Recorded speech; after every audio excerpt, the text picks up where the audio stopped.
వాడోడా Radhakrishna who is he? నాకు తెలియదు, నీకు అంత తెలుసా? నీ కానీ రాష్ట్రంలో 100 మంది డీసీపీలు ఉంటారు, వాడు కూడా ఒక్కరి పేరు పట్టుకుని ఉన్నాను అడిగింది. నాకు అర్థం కాదు. తలా తోకలేని ప్రశ్న అది.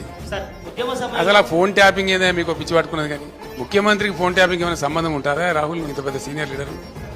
ముఖ్యమంత్రి gets reports from the intelligence department. వాడు ఎట్లా తీసుకొచ్చిన రిపోర్ట్ మాకెట తెలుస్తుంది? నాకు అర్థం కాదు. వాడు ట్యాపింగ్ చేసిండా, టూపింగ్ చేసిండా, డబ్బులు ఇచ్చిండా, ఇంకేదైనా రహస్య వ్యవస్థ పెట్టుకున్నా మాకు ఎందుకు తెలుస్తుంది? అదో ఇష్యూ అవా ఇంత సిల్లీ. ఆ గవర్నమెంట్ ఎంత సిల్లీ ఉన్నదో మీరు కూడా అట్లా తయారైపోయిన పూర్తిగా.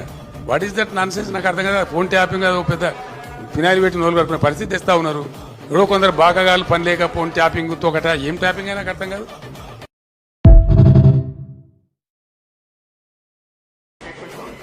వాడోడా రాధాకృష్ణ హూ ఈజ్ హీ?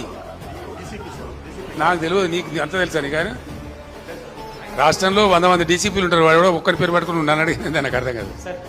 తలా తోకలేని ప్రశ్న అది.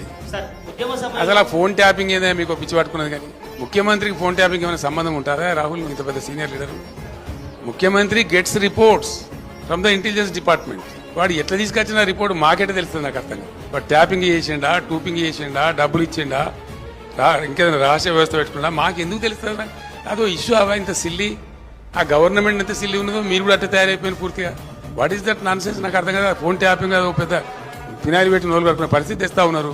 ఎవరో కొందరు బాగాగాలు పని లేక ఫోన్ ట్యాపింగ్ తోకట ఏం ట్యాపింగ్ అయినా నాకు అర్థం కాదు.